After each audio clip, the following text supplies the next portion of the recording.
El Departamento de Kinesiología de la Universidad de Chile presenta KineoVid.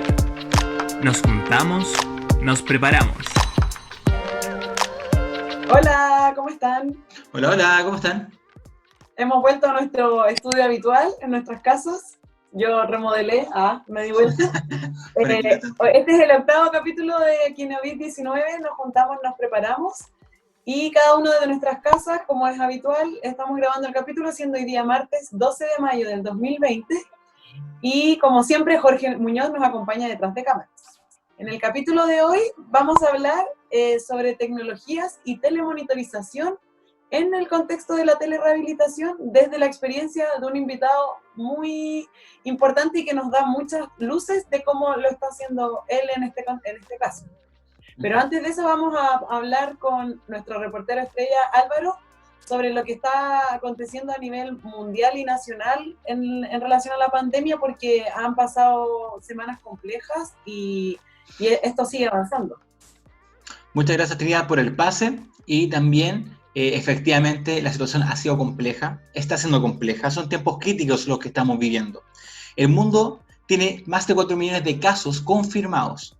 De hecho, en esta página que están viendo de la Universidad de Johns Hopkins, pueden identificar que los casos confirmados y que además han muerto las personas fallecidas corresponden principalmente a Estados Unidos, con una cantidad de casos inmensos frente a lo anterior, con Reino Unido que le sigue, Italia, Francia y España. Eso es muy rudo, ¿no? Y eso también se está reflejando en Chile, ¿no? Con 31.721 casos. Es decir, estamos aumentando por sobre 1.000, sobre 1.200, incluso sobre 1.600 casos diarios, ¿ya? Tenemos 335 personas fallecidas y 494 personas conectadas a ventilación mecánica. Sin duda, la capacidad de cuidado crítico ha sido alcanzada y vamos a tener que conversar nuevamente con Jorge Olivares, tal vez para ver cómo están avanzando las cosas, ¿no? ¿Cómo estarán las cosas en la urgencia, en la UPC, de los distintos hospitales? Rudísimo. Y a su vez también les contamos que dentro de las medidas que se han tomado, las cuarentenas comunales siguen avanzando con Cerro Navia, La Florida, Estación Central, entre otras comunas, y a su vez el día de hoy hemos alcanzado la capacidad diagnóstica de algunos centros privados de hacer exámenes de PCR para COVID-19. Como les decía, la situación es crítica y es importante que nos cuidemos. Brutal, literalmente. Así que ese sería el reporte que tenía. Muchas gracias, Álvaro. ¿Qué dirá María Paz sobre todo esto? Nuestra epidemióloga invitada. Vamos a tener que preguntarle, ¿no? Ahora estamos entonces con Carlos Cruz. Hola, Carlito, ¿cómo estás? Hola, buenas noches. ¿Cómo están? Muy bien, ¿y tú? Bien. Él es kinesiólogo, es académico del Departamento de Kinesiología de la Universidad de Chile y además es integrante del Laboratorio de Movimiento Humano y de la línea de músculo esquelético del departamento. Pero además es muchas otras cosas, entonces queríamos primero partir, Carlitos, con que te presentaras un poco más tú y nos contaras sobre ti. Bueno, primero, muchas gracias por la invitación. Siempre es agradable estar con personas agradables conversando. Muchas gracias. Bueno, yo siempre me he desempeñado en el área musculoesquelética y me llamó siempre la atención el movimiento humano para explicar muchas de las cosas que uno ve en la clínica, ¿no es cierto?, con los pacientes, por ejemplo, cuando mejoran, por qué mejoran, o qué técnicas hacen que caminen mejor, o mejore el balance, etc. Y desde ahí me fui incorporando a la parte más del área biomecánica, en conjunto a eso, paralelamente a eso, me incorporé de lleno a la rehabilitación de personas con trastorno de la coagulación, que en este caso son personas con hemofilia, y he llevado varios años trabajando con ellos, especialmente con la Sociedad de Pacientes en Chile. Hay que recordar que es una patología GES también, entonces tiene un valor agregado, es una patología muy costosa. Y también, bueno, producto de todo esto de la biomecánica y la hemofilia, actualmente estoy más o menos en la mitad del doctorado, donde el tema que estoy abordando es la artropatía hemofílica, que estamos estudiando los aspectos neuromusculares asociados al daño articular para enfocar de mejor manera el día de mañana los entrenamientos en estas personas que tienen trastorno de coagulación muy severo, que pueden hacer hemartrosis severa, producto prácticamente de ningún tipo de traumatismo evidente. Incluso pueden hacer hemorragia espontánea si no tienen el tratamiento que actualmente el gobierno se lo puede dar, porque es muy costoso. Entonces, esa más o menos es mi área, pero siempre me ha llamado la atención la tecnología asociada a la rehabilitación. Perfecto. ¿Ya? Entonces, eso es lo que también me ha llamado mucho la atención y también la curiosidad de poder investigar en eso para aplicarlo el día de mañana en los pacientes que estamos atendiendo. Y la programación también. Claro, porque lo pasa es que pues, es un área bien interesante porque bueno, la Trini tuvo la experiencia de ser hace años atrás alumna del curso de cuando estaba en quinto, ¿no es cierto? Y nosotros le enseñamos a programar. Pero gracias a esa mirada y la programación es que me ha dado muchas herramientas para poder abordar diferentes aspectos e incorporarlo a la clínica, que no es fácil. Claro, claro. Pero, por ejemplo, ¿cómo es la receta, no? ¿Es como tecnología, programación y aparece la telerehabilitación? ¿Cómo es tu ingreso a la telerehabilitación? Mira, lo que pasa es que yo creo que a todos nos ha pasado así. Ahora como que se nos vino todo encima de que hay la telerehabilitación, hay que sí o sí tratar de incorporarla, pero nosotros hace mucho tiempo que venimos trabajando en eso y a mí siempre me llamó la atención del biofeedback, de cómo entregar feedback, ¿ya? Pero al principio, claro, quizá uno lo pensaba de una manera muy compleja, desde entregarlo a través de un ecógrafo, por ejemplo, cuando está muy en boga el ecógrafo, claro, o después con la electronografía. Pero eso no es tan viable a veces en el sistema público, porque no hay mucha accesibilidad a esas cosas, y también como desde el punto de vista de la herramienta, no es fácil a veces interpretarla, necesita mucho tiempo. Entonces yo me acuerdo en un viaje en bus, me acuerdo que el bus tenía internet y yo estaba aburrido de ver películas y estaba con el computador y me puse a programar y pude conectar el celular al computador, ¿ya? Y ahí salió un método de feedback a través del mismo sensor del iPhone, que en ese tiempo tenía iPhone, y implementé un sistema de biofeedback para entrenar el balance, ya con el mismo celular. Y pero después lo empecé a... No sé, o sea, ¿qué tan largo era el viaje? Porque en ese viaje armaste el problema. No, es un viaje de 6 horas, 5 o 6 horas, pero por lo menos me demoré la mitad, unas 3 horas en poder implementar el código, que tampoco es que uno lo haga desde cero.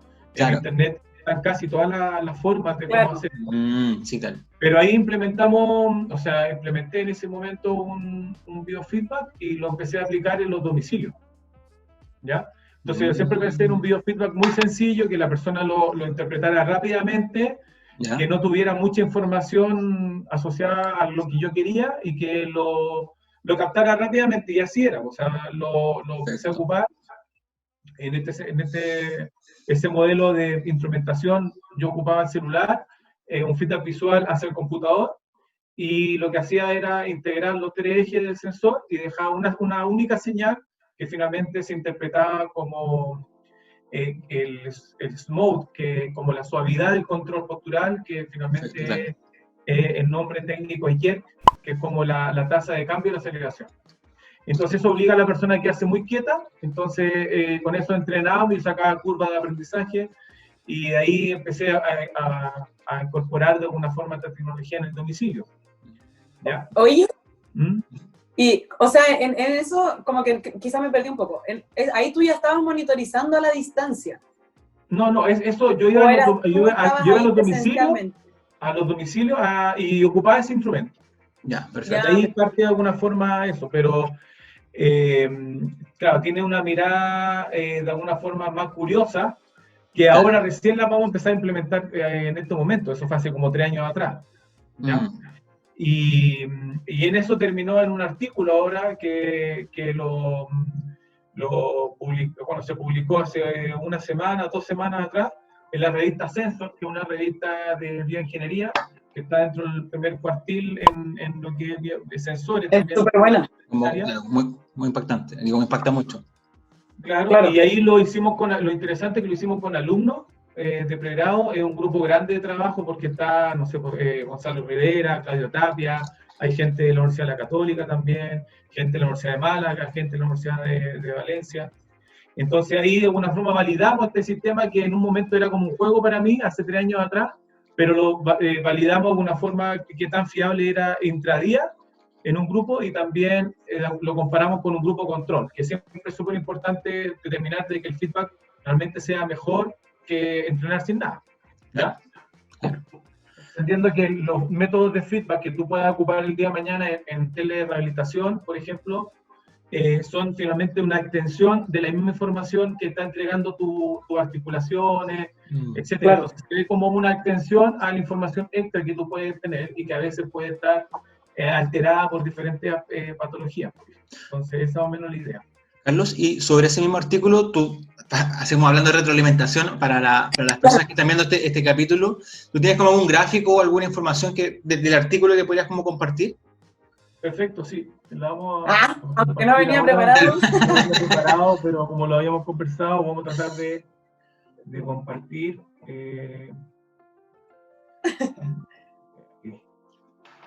Ya, bueno, Ahí acá, se ve. ¿lo ven ya o no? Ahí viene, ahí viene. Ahí se ve. Sí, perfecto. Vemos el Mira, artículo. Ahí. bueno, aquí están, ustedes pueden ver que somos varios autores, ¿ya? El trabajo en equipo siempre es súper importante y pues esto también es interesante porque parte de por qué salió el artículo es por la beca Santander para jóvenes investigadores. El año pasado me fui a la Universidad de Valencia justamente para poder desarrollar tecnología a bajo costo asociado a la investigación y traerla de nuevo acá y tratar de implementarlo. Y eso es lo que estamos haciendo ahora. Perfecto. Entonces, este artículo forma parte de ese proyecto. Y les voy a mostrar principalmente qué consistía. Bueno, aquí ustedes pueden ver una imagen donde está la persona con el smartphone, por ejemplo. Ya lo tiene en el pecho, ¿no? Lo tiene en el pecho con un arnés, pero hay muchos artículos que incluso lo ponen sin arnés, ¿ya? Y la persona lo afirma de una manera bien simple. O como pegado así como en scotch. Sí, yo creo que incluso no es necesario el arnés. O sea, si tú lo tienes bien firme y le enseñas a la persona que lo mantenga firme, puede ser que no sea necesario. Ya.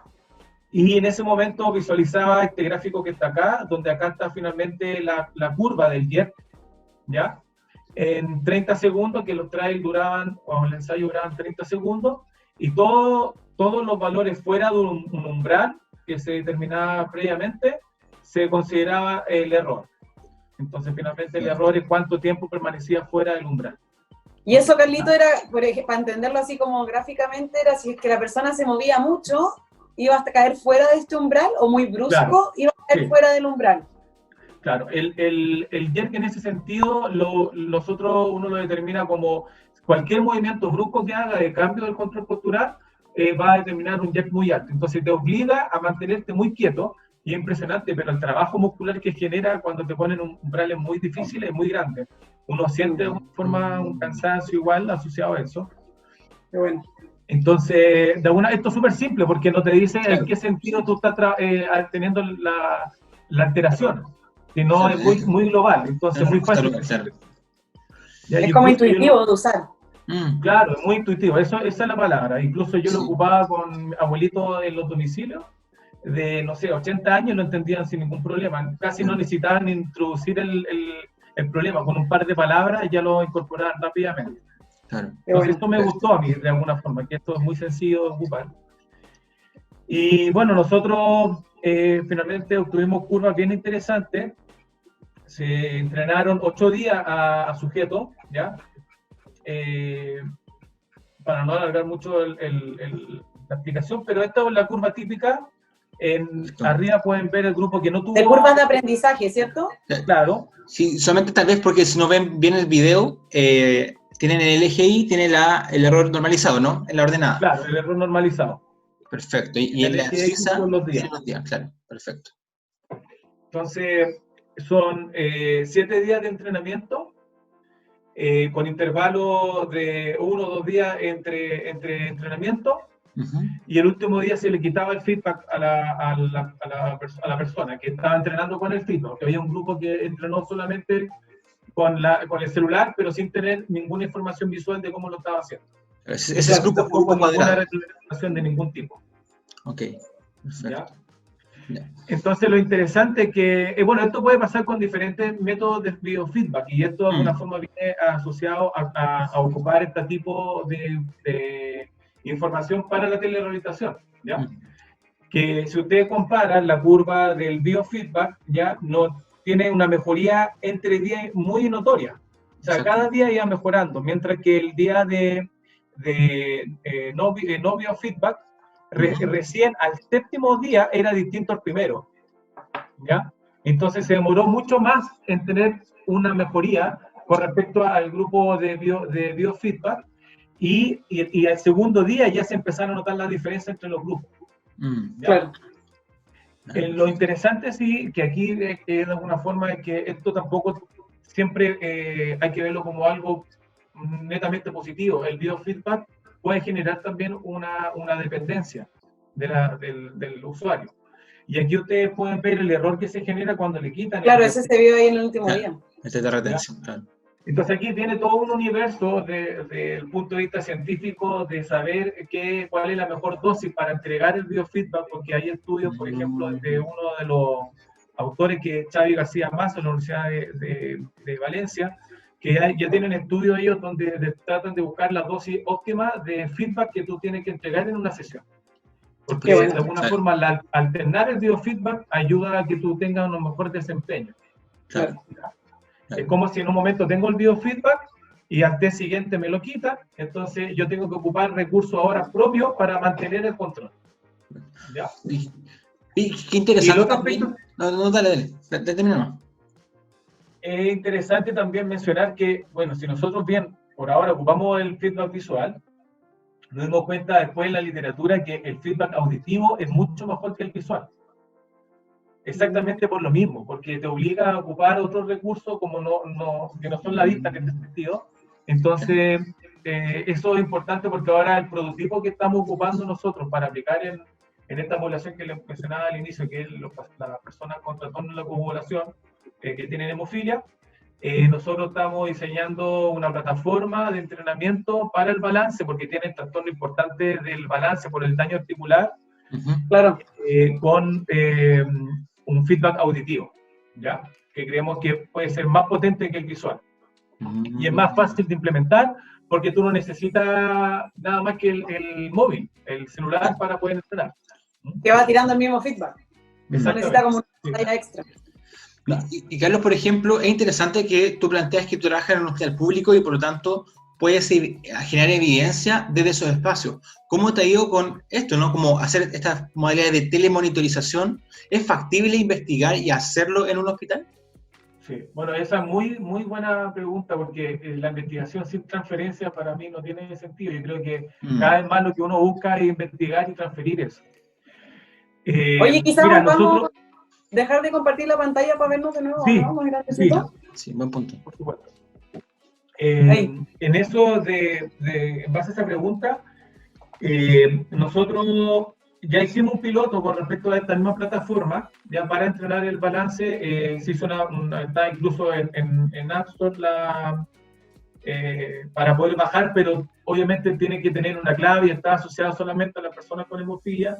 Hicimos un piloto, pero nos dimos cuenta que hay un montón de aspectos que no consideramos en el momento que hicimos la aplicación. En ese momento la aplicación la hicimos con sonido, está con sonido actualmente, pero habían aspectos muy interesantes que las mismas personas, los usuarios, consideraron. Por ejemplo, que nosotros teníamos pensado un método asincrónico. ¿Qué quiere decir asincrónico? Que uno primero prescribe, le entrega la aplicación, la persona entrena, y tú vas controlando en el internet, de alguna forma online, vas controlando cómo está haciendo el desempeño de la persona. Como que le haces el seguimiento a cuánto entrenó.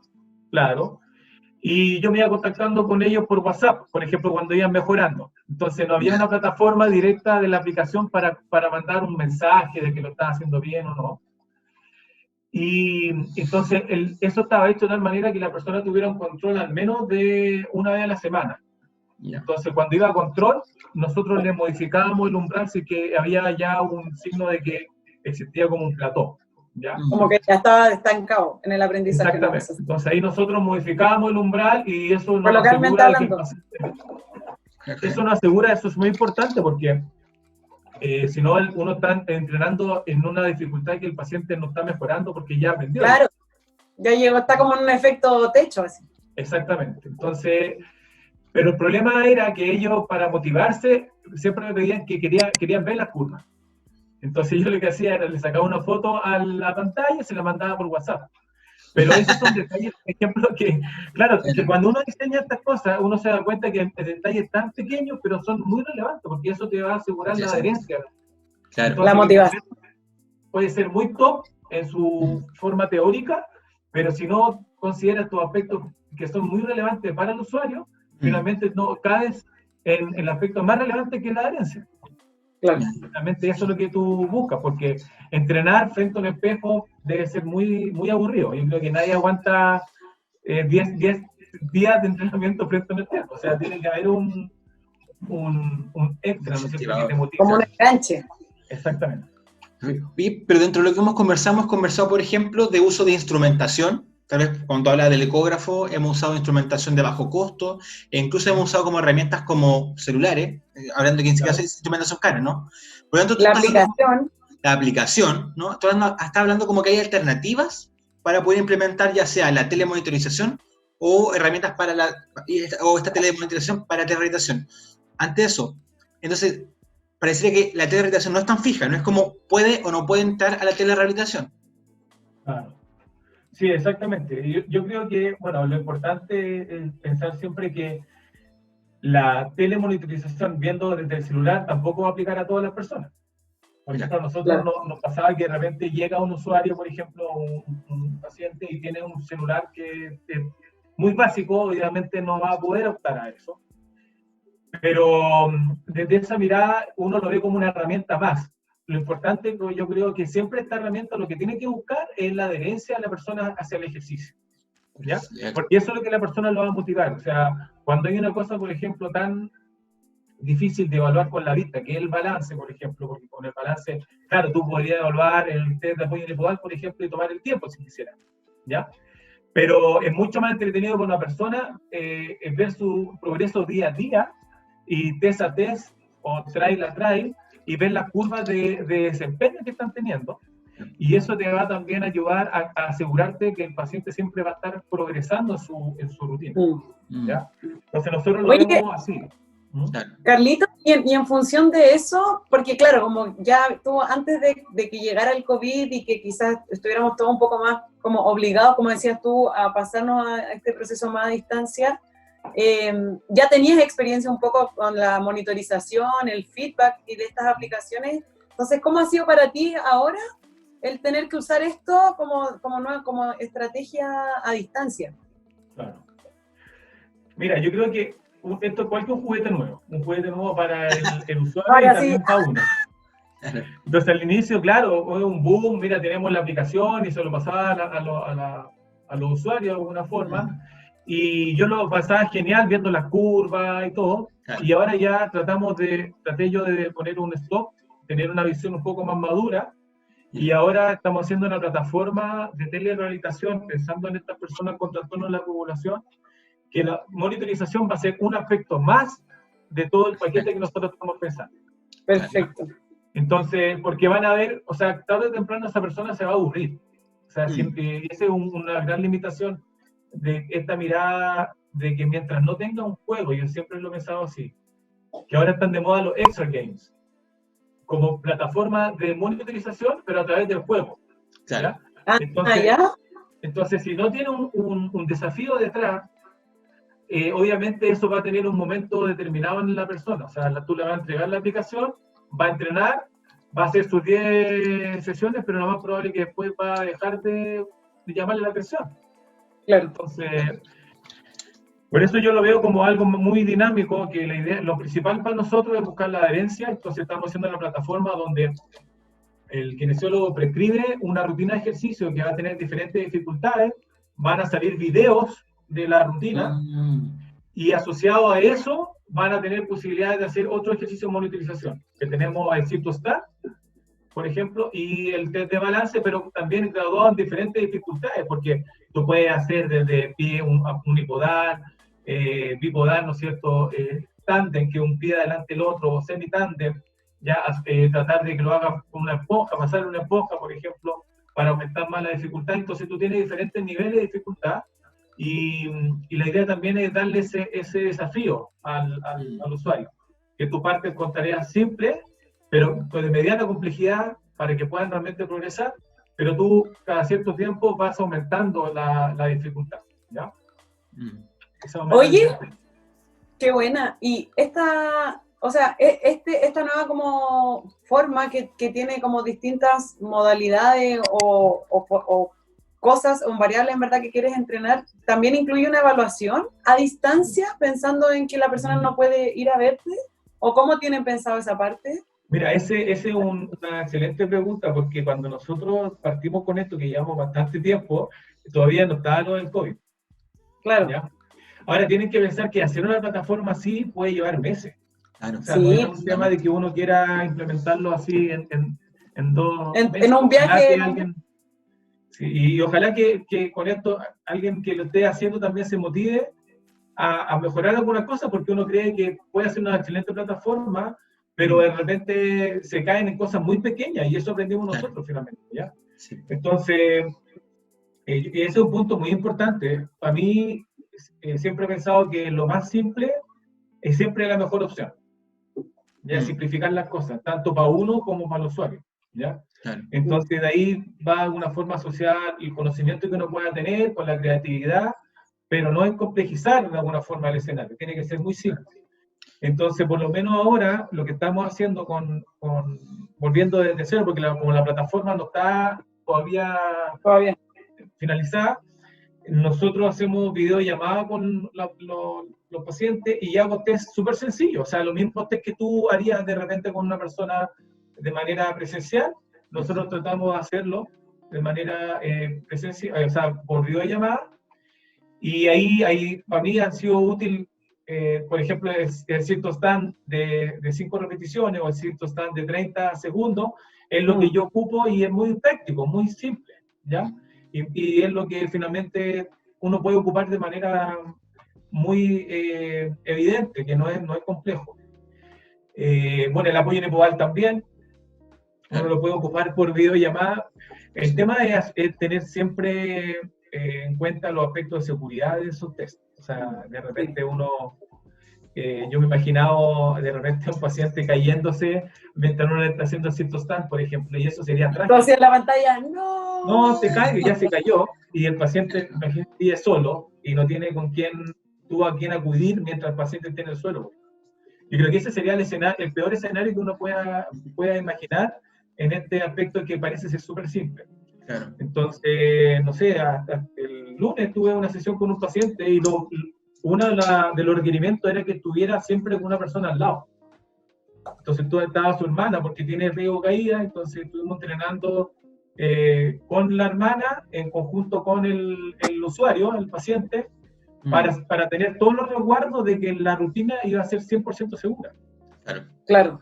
Entonces, esos son aspectos importantes. Y sobre eso mismo, Carlos, entonces, porque ha aparecido el tema como de qué hacemos cuando esto es muy difícil, ¿no? ¿Qué hacemos cuando esto es muy difícil implementar la rehabilitación?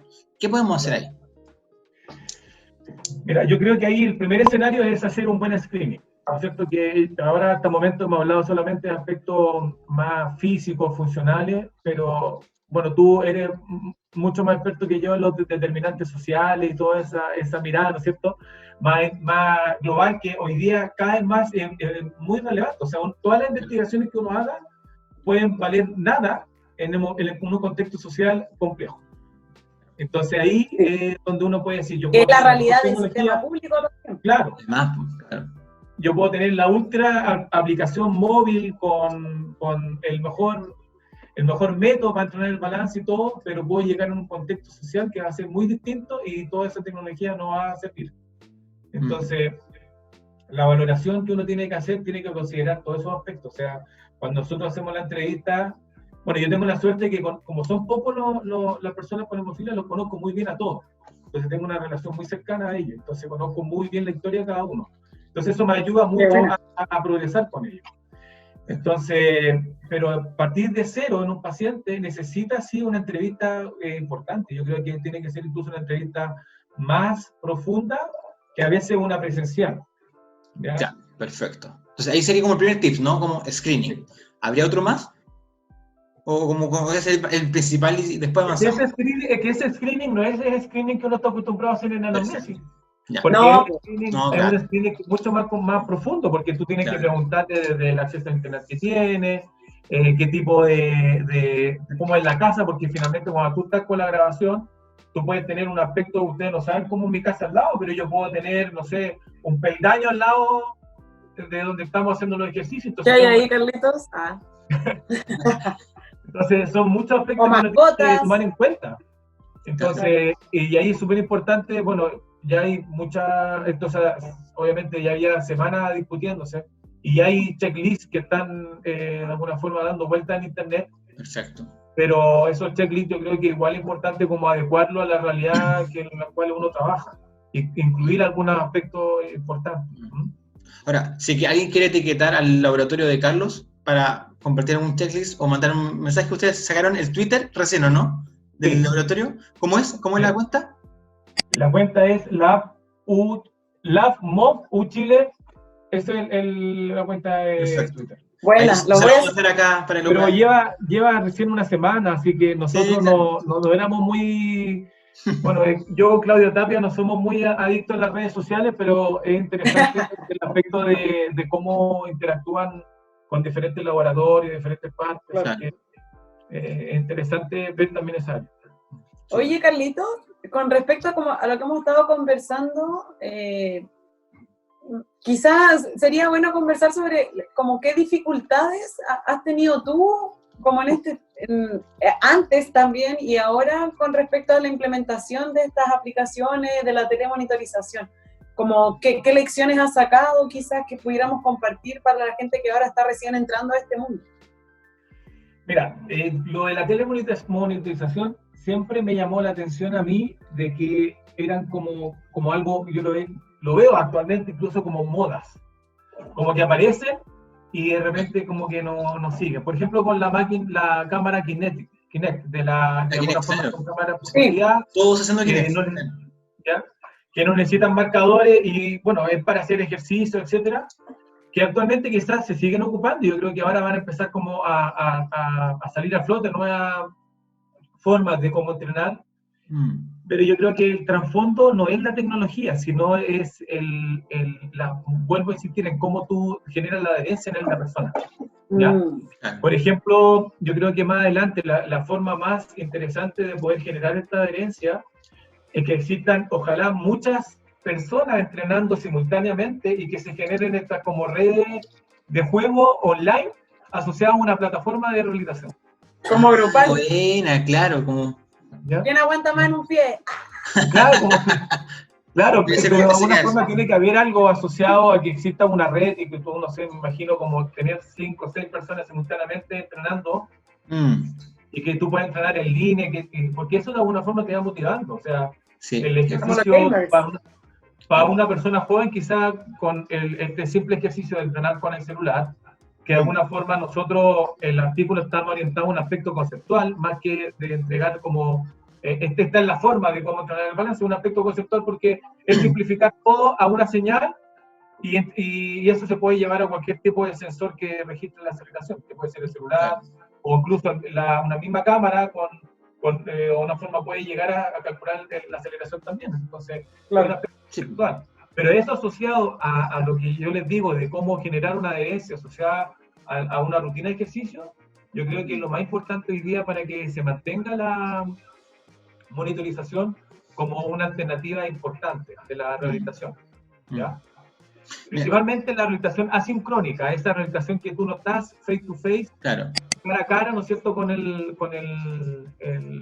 paciente o el usuario. De alguna forma tú necesitas garantizar que en ese momento que tú no tienes contacto con él, la persona haga su rutina de ejercicio. Perfecto. Oye, Carlos, mira, yo creo que es una muy buena forma de cerrar, es como esta trilogía de la telerehabilitación, de ahí hablamos, ¿se acuerdan? De pueden ver el capítulo, ¿no?, de Felipe Parada. Hablamos también este especial de rehabilitación, y en particular nos parece muy interesante como las posibilidades que acaba de abrir como con esta conversación. Solamente hay un punto que todavía has planteado, tal vez podríamos cerrarlo antes de hacer como la síntesis, que es como, ¿qué hacer cuando no hay no se puede hacer telerehabilitación? Pero tuviste datos como del screening, y si el screening dice que no se puede hacer telerehabilitación, ¿qué puede hacer ahí? ¿Qué directriz? Mira, yo creo que esto tiene que estar asociado al contexto social con el cual uno vive día a día en los hospitales públicos. Principalmente puede haber esa mirada, ¿ya? Y para mí, mi visión sigue siendo de que esta categorización, y no solamente la visión mía, también es de muchos colegas que estamos de alguna forma tratando de implementar esto en el Hospital San José, claro, es que tiene que tener una escalada, donde siempre lo ideal, viendo que la telerehabilitación siempre va a ser una herramienta asociada a un paquete de rehabilitación, va a ser la atención presencial. Eso siempre yo creo que es como lo principal.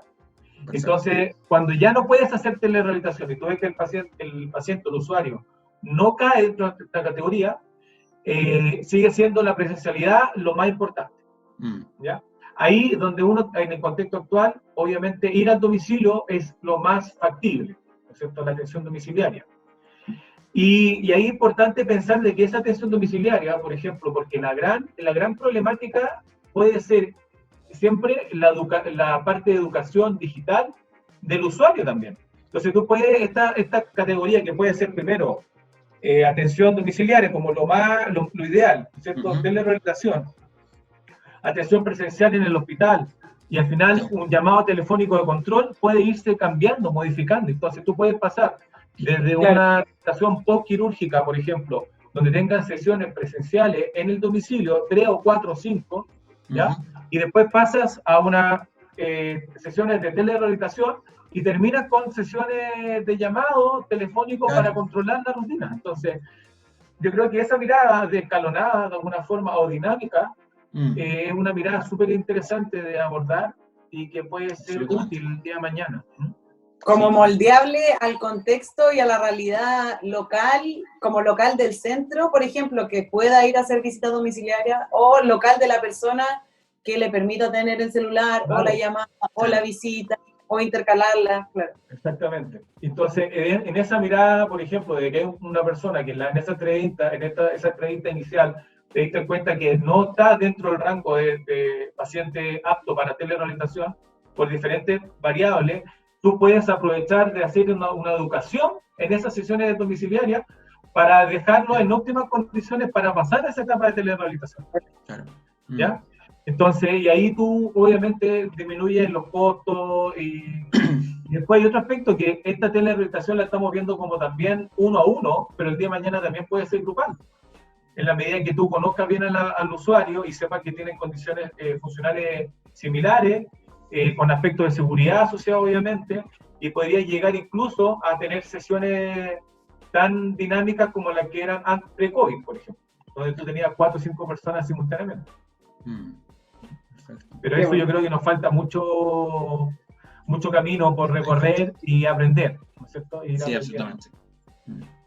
¿Ya? Oye, Carlitos, muchas gracias por toda la conversación. Encuentro que ha sido súper interesante lo que hemos conversado, sobre todo como visión de mezclar al final, porque no es blanco o negro, como que tenemos toda la gama de posibilidades. Entonces, no sé si te gustaría destacar algo de todo lo que hemos conversado ahora, como antes de empezar a cerrar. Bueno, me gustaría invitar a los colegas, de alguna forma, a que vean esto, en lo que estamos pasando, porque realmente es algo difícil, no solamente en la vida profesional, sino también en la vida personal. O sea, estamos claros que para todos es súper complejo el escenario que estamos viviendo, y empiezan a aparecer oportunidades también, ¿no es cierto? Entonces, ver el desafío como una oportunidad, acercarse más a la tecnología, a crear cosas, porque es un momento también de mucho tiempo en la casa, sin poder salir. Claro. Entonces, hoy día hay muchas formas de poder crear, hay plataformas gratuitas, por ejemplo, el MIT tiene una plataforma gratis de desarrollo de aplicaciones móviles, ¿ya? Que es muy como simple. La vamos a aparecer. ¿Ya? Y ustedes pueden poner ahí el link porque el App Inventor se llama la plataforma y está lleno ¿cómo se llama?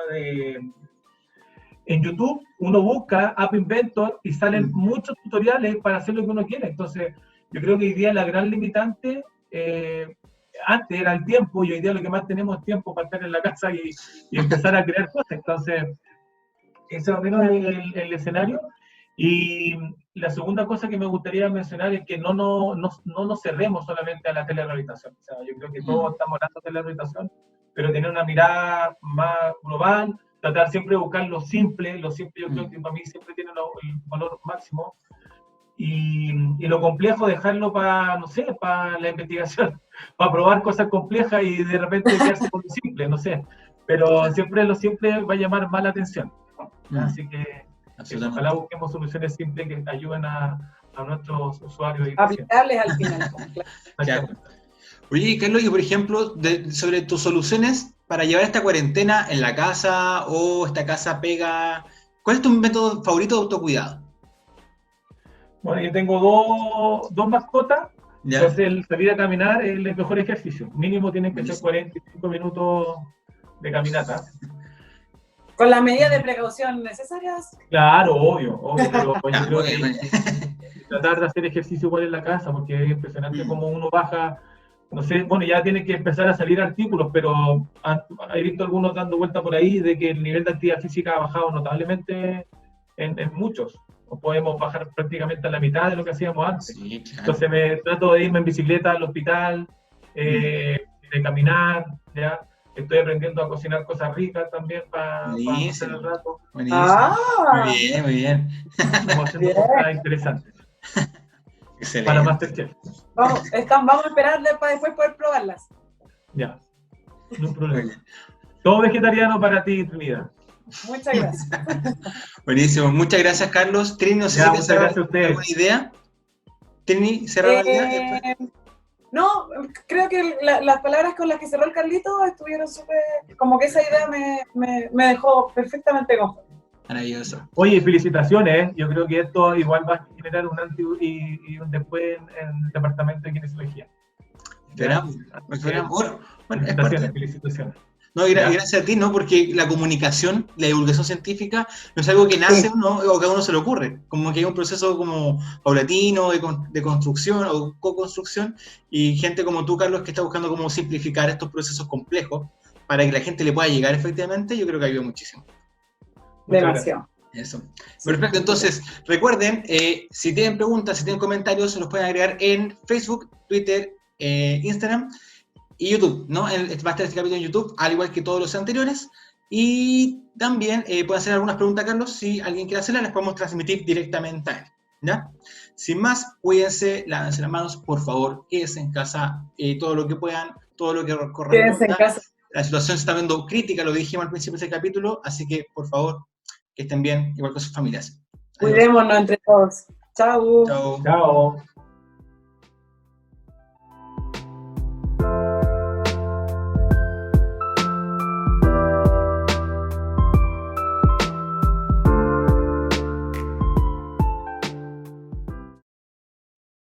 Oye, Álvaro, tengo muchas dudas de cómo será el proceso de consentimiento informado en el contexto de la telerehabilitación, como a la distancia. Como en digital, ¿no? Claro, no sé. Oye, ¿y si invitamos a alguien para hablar del tema? Como que, bueno, y de bioética, o por ejemplo de compartir planos o mapas que pueden ser ilegales o no, podríamos hacer eso, ¿no? Creo que es un buen capítulo. Me parece perfecto. No se diga más.